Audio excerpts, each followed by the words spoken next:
ఇప్పుడు మీరు అదే వరుస క్రమంలో ఇక్కడికి వచ్చి వీటి యందు నుంచోండి.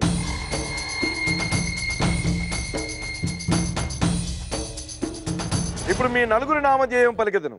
ఎవరిపై పూలవర్షం కురియునో వారే ప్రాయశ్చిత్తం పొంది భూలోకమునకు పోవుటకు యోగ్యత పొందెదరు.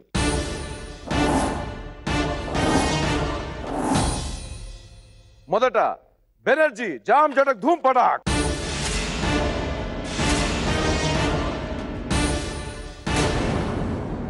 తదుపరి రాకేష్ జామ్ జటక్ ధూమ్ పటాక్.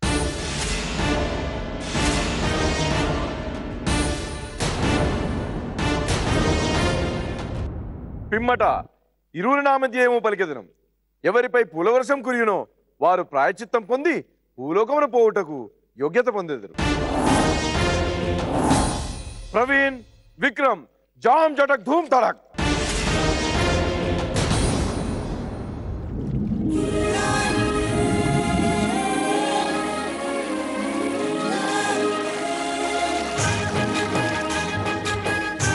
భటులారా, విక్రముని తప్ప మిగతా వారిని అందరినీ లోనికి తోడుకొని పండి.